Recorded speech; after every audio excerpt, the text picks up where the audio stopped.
Welcome to Radiant Reiki with Carol. My name is Carol, and this channel is about all things spiritual. Today we're going to be talking about 6 paths to healing for the holidays. Now, the holidays, of course, are filled with celebration. Yay, we love celebrations. Those are always wonderful. Sometimes not, right? So sometimes the holidays, the celebrations, the gifts, all of these things, of course, can bring stress and anxiety, right? So we need to figure out ways to counteract that stress and anxiety with peace and calm, right? All right, so I'm going to give you 6 ways to do that.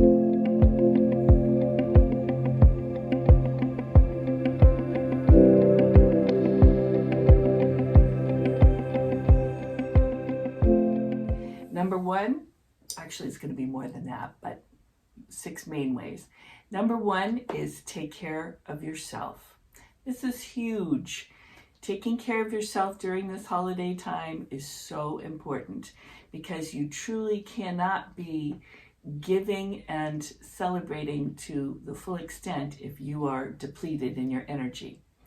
So here are some things to give back to yourself.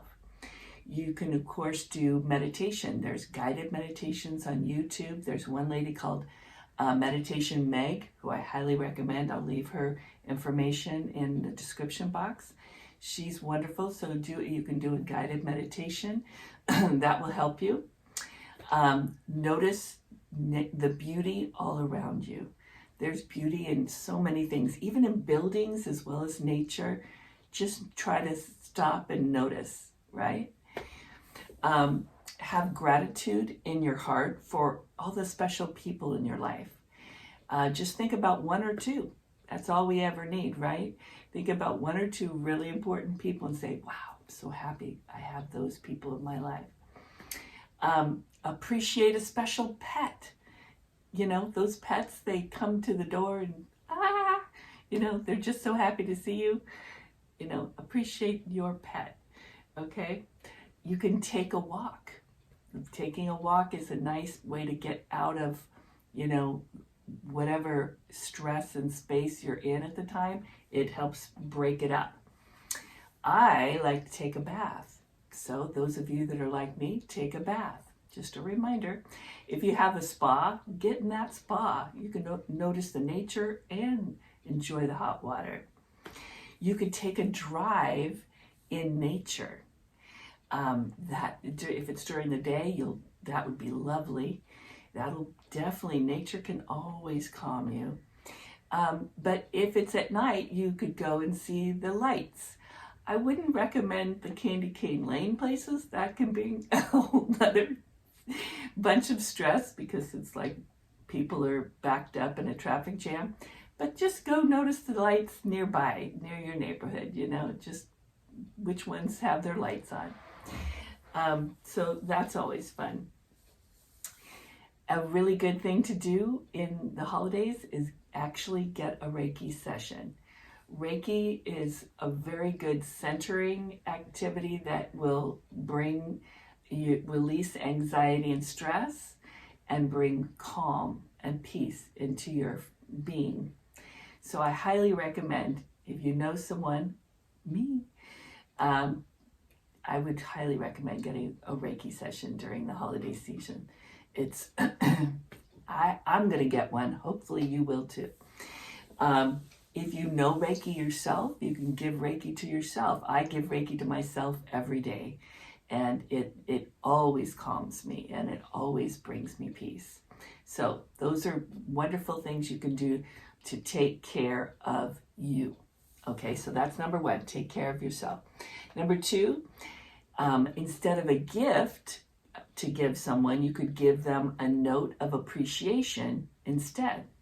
So you could tell them, hey, this year, instead of a gift, I'm going to send you a note. It could be a text, an email, or it could be in a card. And just tell them how much you appreciate them in your life and how wonderful they are. I would love to get a gift like that. So I don't think anybody would look down their nose at a gift like, as my mother would say, would look down their nose at a gift like that. People always like to be appreciated, right? Number 3 is family gatherings. If family gatherings are stressful, or the thought of a family gathering prior to going is bringing you tension, then what I suggest is you could write down what you want that family gathering or friends gathering, Christmas party, whatever, maybe it's a work party. Write down how do you want that party to go, what you think, what you want people to be like, how you want them to behave, how you want to behave, how everything's going to go.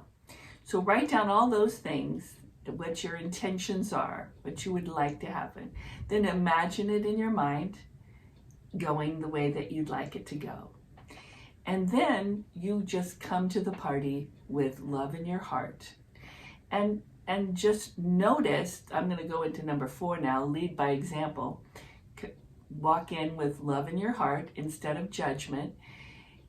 Notice, without judgment, what someone is doing. You can, like if, for example, Aunt Martha, and you think to yourself, there she is doing that thing again. But instead of getting irritated, you can think, oh, there's Aunt Martha. And you send her love from your heart and, let her be her. Everybody, we all have to kind of be ourselves, right? And so if you could do it without judgment, so no reaction, even if she's saying something really weird to you, try not to react, not only on the outside, but on the inside as well, because you will enjoy yourself so much more if you can just let all the people be who they are and just notice the things that they're saying or doing that might not be appropriate, and then let them go, right? Because you will enjoy yourself much more that way, right? So lead by example. Number 5 is, instead of a gift, you could also give of yourself this year. So you could say, to this year, I'm going to give of myself. I'm going to give you some time. So I could either come and help you rake the leaves, or I can clean out the gutters, or I can help you, I can go with you, we can go to Starbucks and have a cup of coffee and talk. So just tell people, I'm going to give the gift of myself this year, so you tell me what you'd like. This is time is a valuable, valuable gift. Giving the gift of your time and yourself, that's a really beautiful gift. So just think of those kinds of things. If you don't know what to get someone or you're confused, you can always give yourself. That's a lovely gift. Number 6 is be a good receiver because people who give that gift, or if they give you a note or they tell you something wonderful, receive that in love, because the giver gets so much more out of it if you can receive it well. So if you just are, oh, thank you so much, this is lovely, this is perfect, let that giver feel the good feels too, right? So you deserve it, they love you, and that's the way it is. Just take it in, be a good receiver. You'll be happy and so will they. So let's try to love ourselves and others through the holidays and be a beacon of calm and peace. Namaste, in love and light. See you next time.